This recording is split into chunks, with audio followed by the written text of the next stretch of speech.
Bonsoir et bienvenue dans les Chroniques Holistiques, une nouvelle émission que je vais animer avec une autrice que vous connaissez peut-être déjà.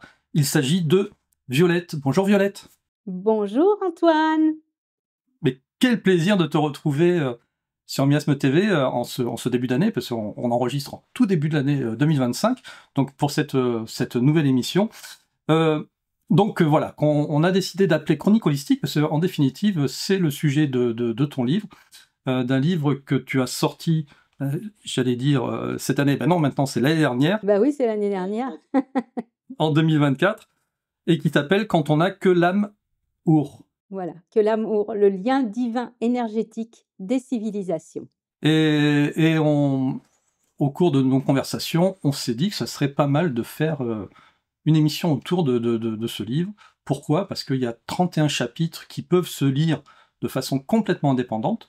Et finalement, ces 31 chapitres, ça pourrait faire une émission par chapitre, parce que vous allez voir, les chapitres se lisent assez rapidement, mais par contre, il y a beaucoup de choses à dire autour de ces chapitres. Donc voilà, on va se lancer comme ça cette année. Vous nous direz, les amis, ce que vous pensez du format. On aura le temps de s'ajuster, hein, parce que ça va faire 31 émissions, si le format doit être ajusté. Mais déjà, on va commencer tout simplement, pour ceux qui ne te connaissent pas, Violette, par ta présentation. Violette, qui es-tu ? Alors, qui suis-je? Eh bien, je suis une dame qui a fait un burn-out et un bore-out dans la dernière décennie. Alors, je sais pas ce que c'est comment tu dis, un burn-out? Un burn-out et un bore-out. Alors, le burn-out, c'est quand on est submergé de travail, de boulot et tout, et qu'on n'arrive plus à émerger, qu'on est noyé. Et le J'ai bore-out, connu ça l'année dernière, ouais. le bore-out, c'est exactement l'inverse. C'est-à-dire qu'après avoir connu ça, eh bien, tout d'un coup, on est mis au placard. C'est-à-dire qu'en fait, tout ce qu'on peut faire, tout ce qu'on peut apporter, tout ça, il n'en est absolument pas tenu compte et on est marginalisé en fait au sein de l'entreprise dans laquelle on travaille. C'est ce qui m'est arrivé après avoir fait un burn-out dans cette entreprise où j'étais complètement noyée, et cetera. Et bien, du coup, après, on est catalogué et puis, on vous met sur le banc de touche. Voilà. Et donc à 3 ans d'intervalle, 2013 burn-out, 2016 bore-out. Voilà. Donc je dis merci l'univers, merci à cette entreprise parce que, faut toujours remercier ses ennemis, c'est eux qui nous font le plus progresser. Et donc je me suis mise à me poser tout un tas de questions existentielles sur le sens de la vie. C'est souvent le cas après les burn-out, hein. Les gens le disent souvent que ça modifie complètement le sens de leur vie, ça a été le cas pour moi. Et donc j'ai commencé à chercher, à fouiller parce que je suis quand même quelqu'un qui aime beaucoup, je suis toujours en quête d'apprendre. J'ai toujours été comme ça m'a toujours passionnée d'apprendre des choses nouvelles. Et puis, à force de chercher et on finit quand même par trouver un peu, hein, pas toujours, mais un peu. Et puis on croise les informations de plus en plus et puis tout d'un coup, c'est comme un gigantesque puzzle. Les pièces se mettent en place progressivement. On croise effectivement les informations et on fait les liens. Des liens de choses auxquelles on n'aurait pas du tout pensé avant, qu'on n'aurait pas imaginé possible avant. Et en fait, c'est ce que j'ai fait et ça a duré 5 ans, ce travail de recherche, de cette quête.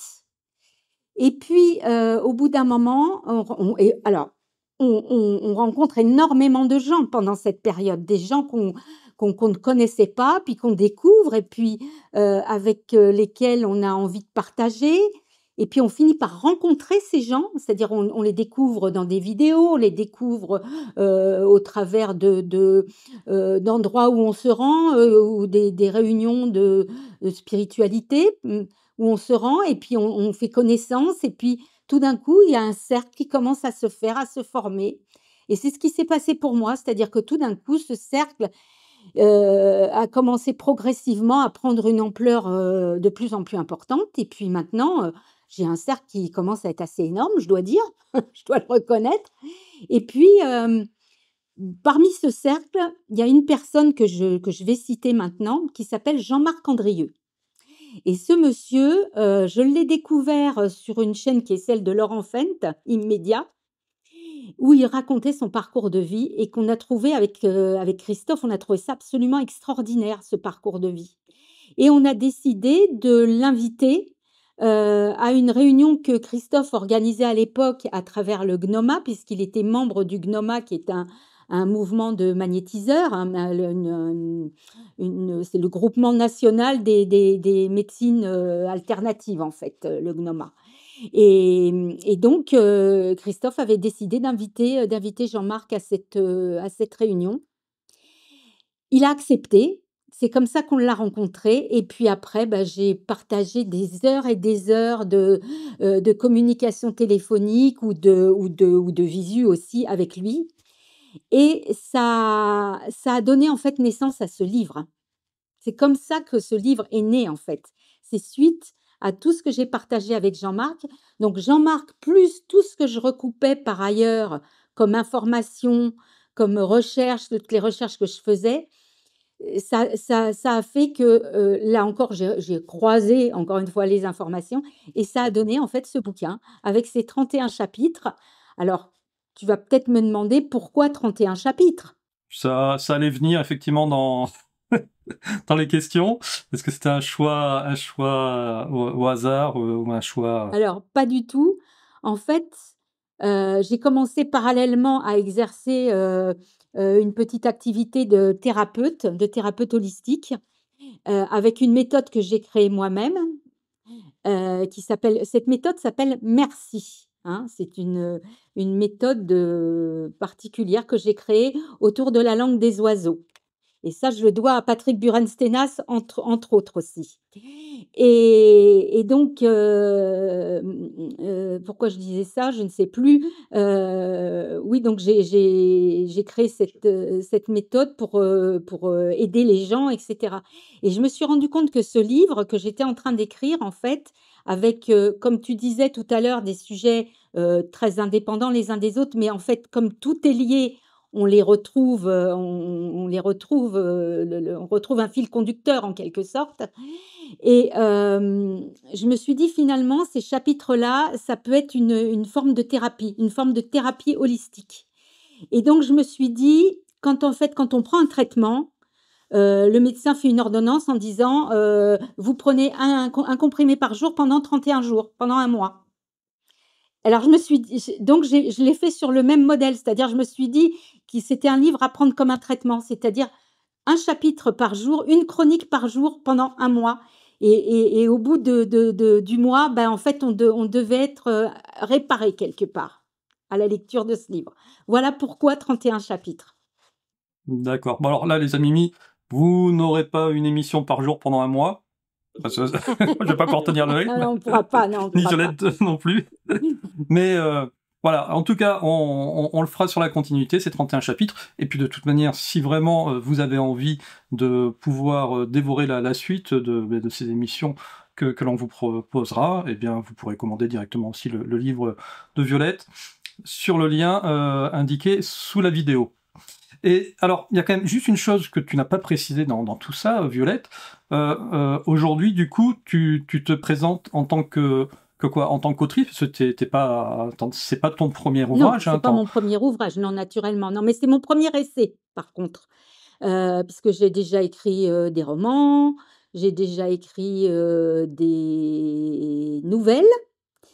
Et j'ai écrit aussi du théâtre. J'ai fait une pièce de théâtre. On en aura d'ailleurs la primaire, la primeur, on en parlera peut-être des Rencontres de l'inconnu, donc d'une pièce qui va être donnée cette année aux Rencontres de l'inconnu. Voilà, donc j'ai écrit déjà différentes choses, mais ça, c'est mon premier essai. Oui. d'accord. Et donc, du coup, tu te présentes plutôt en tant que thérapeute holistique? Alors oui, je me présente en tant que thérapeute holistique, c'est vrai, mais c'est pas mon activité principale, hein. C'est surtout, je consacre plus de temps à l'écriture qu'à la thérapie, sachant qu'il y a très peu de gens qui me connaissent. En fait, je Mmh mh. je ne fais jamais de communication, hormis, celle que je fais là en ce moment. Je fais enfin, sans ça, je veux dire, les gens me connaissent très peu et ils me sont en général envoyés par d'autres thérapeutes, qui envoient les personnes vers moi, pour les libérer, en fait, de choses qui n'ont pas pu être libérées auprès des psys. D'ailleurs, des fois, quand les gens me disent: «Mais vous êtes psy?» je réponds: «Non, je suis spi». C'est-à-dire que moi, j'ai inversé les deux lettres et donc donc parce que ce qui n'a pas pu être soigné par des psys, en général, ça peut être soigné par une approche spirituelle et holistique, liée notamment à la langue des oiseaux. Parce que le derrière les mots se cachent les mots et donc on arrive à décrypter comme ça, des formes de mal-être et à donner aux personnes des clés pour s'en sortir. Très bien. Bon, maintenant que le sujet est posé, les amis mis, ce que je vous propose, on va rentrer maintenant dans le vif de ce premier chapitre qui s'appelle Être et avoir. Oui, Donc ce exactement. que je te propose, Violette, c'est que tu nous en fasses la lecture Oui. et puis ensuite, donc je vais te laisser le lire et puis ensuite à la fin du chapitre, on reprendra, notre conversation ensemble. Voilà, alors je vous livre donc ce premier chapitre qui s'appelle «Être et avoir». Donc, comme c'est une chronique, eh bien qu'elle a lieu tous les jours dans le livre, donc je commence toujours par un petit salut à chacun. Voilà. Donc bonjour à tous et à toutes. Au regard de la situation planétaire actuelle, inédite pour l'humanité telle qu'on la connaît, j'ai décidé de vous offrir une page quotidienne de quelques minutes d'une chronique journalière destinée à ouvrir les consciences. Ouvrir la conscience, avec la science donc, à l'incroyable phénomène cosmogonique qu'on rencontre aujourd'hui, dans ces temps troublés, où toutes les valeurs semblent s'effondrer, où les libertés d'agir, de dire, de penser et notre peu de libre arbitre même sont mis à mal, à chaque seconde de l'instant présent, ici, sur Terre, et maintenant, présent élargi à notre époque formidablement dualiste. Les valeurs dont je parle sont moins matérielles, travail, bien, argent, bien qu'en complète dévalorisation depuis déjà plus de 30 ans, ce qui aurait dû nous mettre la puce à l'oreille bien avant qu'on nous ne la promette sous la peau, que déontologique, éthique, morale et surtout spirituelle.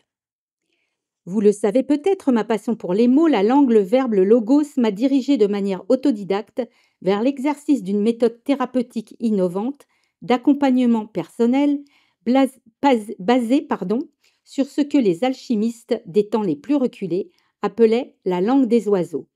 Ce codex hermétique, dont j'ai repris le principe hautement simplifié, comme l'ont fait Lacan et Jung dans les années 1960, et que j'ai synthétisé par méthode enrichissante de réorientation des capacités individuelles, symbolisée par l'acrostiche merci. Merci, un des plus jolis mots de la langue. Se pose-t-on seulement la question de savoir combien de fois au cours de notre vie a-t-on prononcé ce mot? A-t-on éprouvé un réel sentiment de gratitude, de reconnaissance? Pas un petit merci qu'on lâche à la sauvette au boulanger qui vous tend une baguette, à l'ami qui nous apporte un bouquet ou à l'enfant qu'on achète ainsi pour qu'il nous obéisse. Non, un grand et franc merci et remercie de reconnaissance, renaître avec, de gratitude, d'agapé. Pourquoi? Mais pour tout. Tout ce qu'on a ou pas, bien trop en vérité. Tout ce qu'on fait ou pas. Tout ce qu'on demande encore et encore, alors que tout nous est donné au premier souffle. Tout est en nous, mais qu'en fait-on?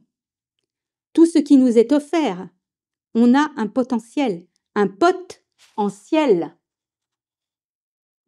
Tout ce qu'on est ou pas. Être.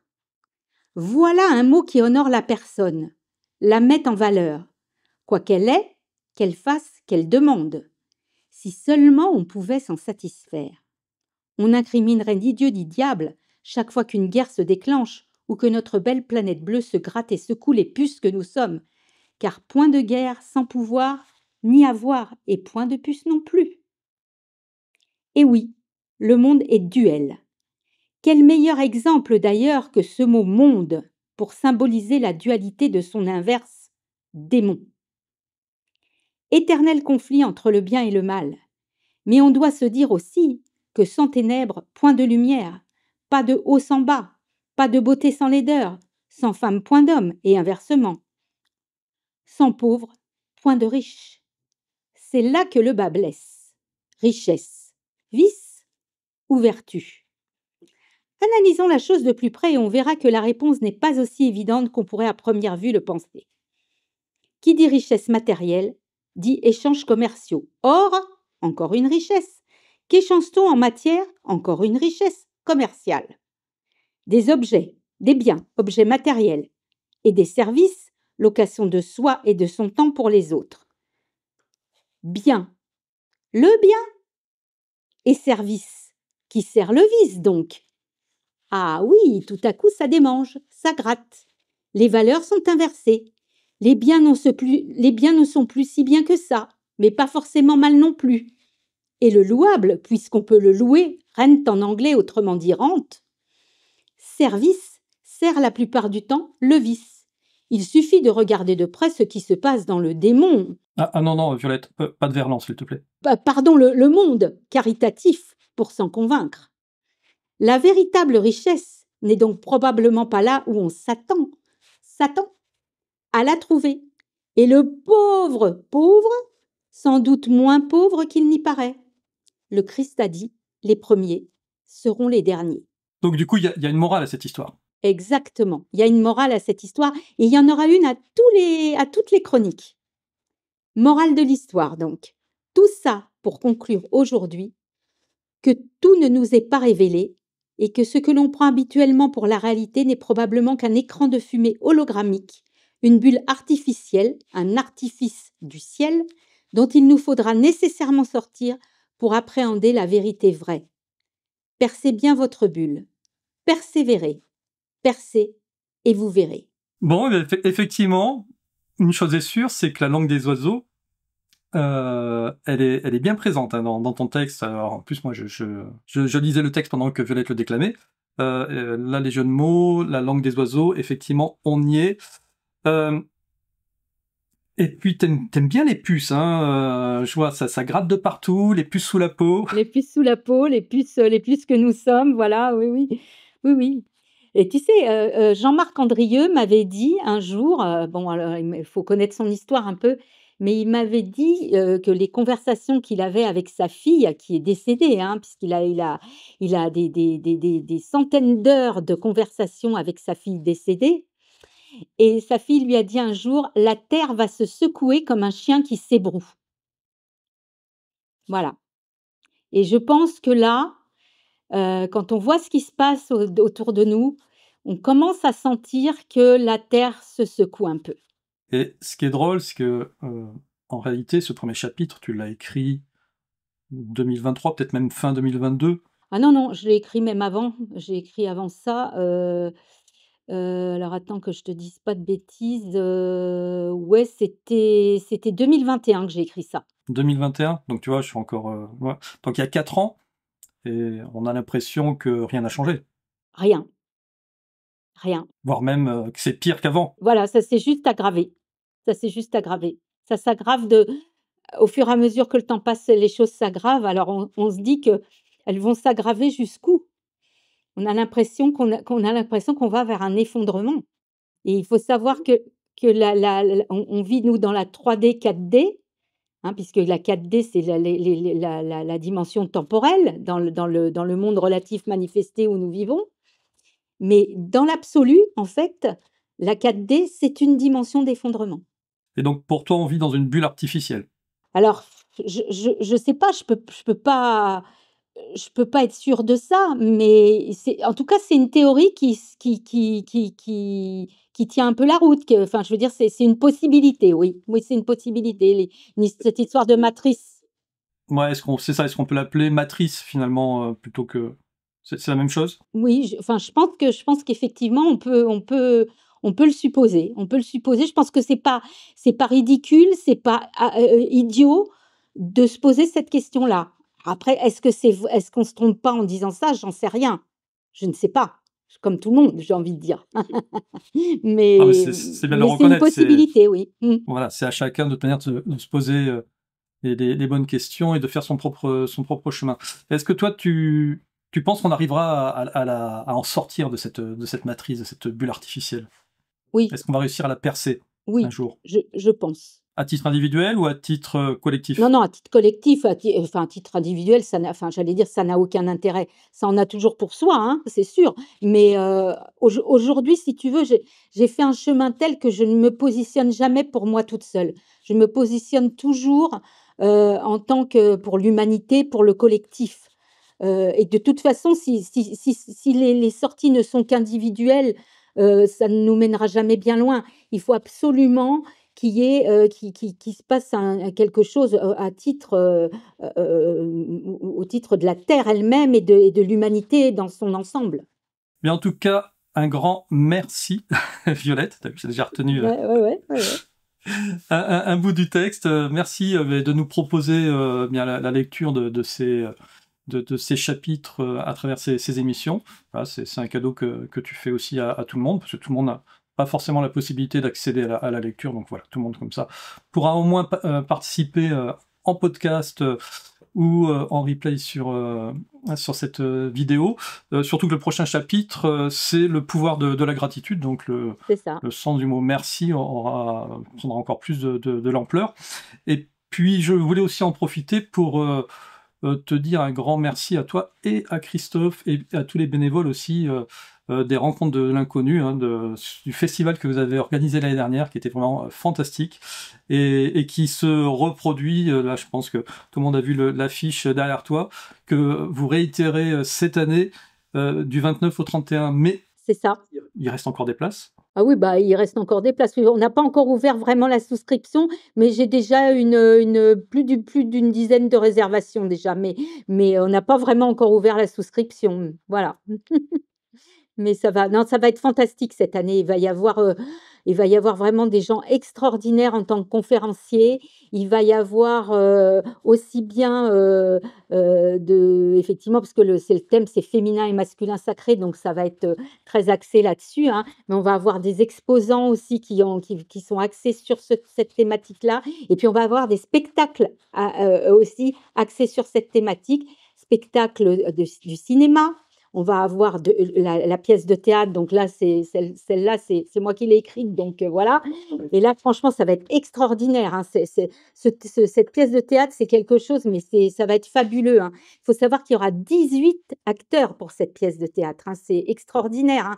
Enfin, c'est pas évident de mobiliser autant de personnes pour une pièce de théâtre. C'est une vraie performance parce que franchement, ça demande vraiment une logistique importante.